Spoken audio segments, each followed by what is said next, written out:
आप सभी लोगों को मेरा नमस्कार। आज आपसे मैं चर्चा करूंगा एनडीपीएस एक्ट के सेक्शन 50 के कंप्लायंस के बारे में।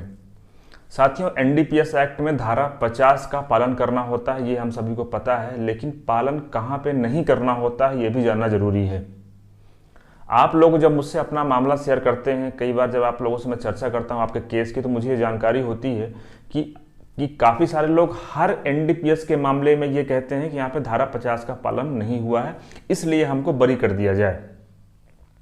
तो मैं आपसे ये बताना चाहूँगा कि आपको ये तो जानना जरूरी है कि धारा 50 का पालन करना जरूरी होता है, लेकिन आप ये भी जानिए कि धारा 50 का पालन कब नहीं करना होता है, तभी आप कोर्ट में सही दलील दे पाएंगे और आप की जो दलील है कोर्ट के द्वारा स्वीकार की जा सकती है। क्योंकि कई बार होता है कि आपने केवल एक दलील दिया कोर्ट में कि धारा 50 का पालन नहीं हुआ इसलिए हमको बरी कर दिया जाए, जबकि वास्तव में आपका मुकदमा कई बार ऐसा होता है कि धारा 50 के पालन की जरूरत ही नहीं होती है पुलिस को। तो इसलिए आप समझिएगा और आप ऐसी दलील कोर्ट को दीजिए जिसको कोर्ट स्वीकार कर सके और जिसके आधार पर आप ये कह सकें कि हाँ ये ग्राउंड है जिसके आधार पर हमको बरी किया जाना चाहिए।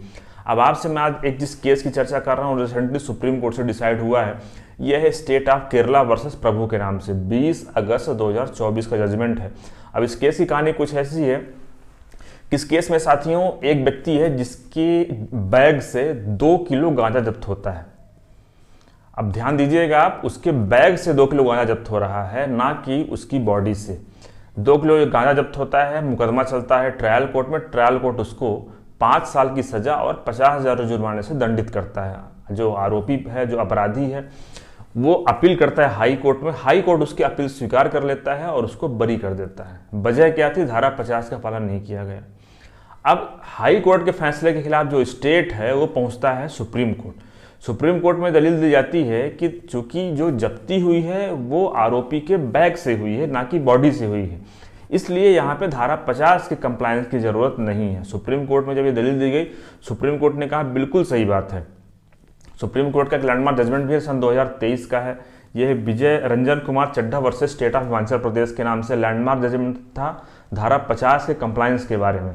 साथ ही इसमें यह बताया गया कि अगर मान लीजिए कहीं जब्ती अगर कहीं बॉडी से हो रही है तो आप उम्मीद मत करिए कि धारा 50 का कंप्लायंस किया जाएगा। अगर धारा 50 का कंप्लायंस नहीं भी किया गया है तो भी आपके बरी होने का, एक्विटल होने का यह ग्राउंड नहीं हो सकता है।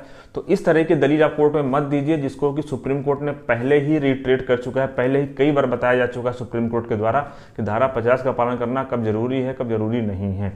तो मुझे उम्मीद है कि आप समझ गए होंगे। और फिर इस मामले में वही हुआ, सुप्रीम कोर्ट ने उस फैसले को पलट दिया। जो सेशन कोर्ट का फैसला था उसको रिस्टोर कर दिया। जो आरोपी था उसको फिर से जेल भेज दिया गया क्योंकि उसको सेशन कोर्ट ने सजा सुनाई थी।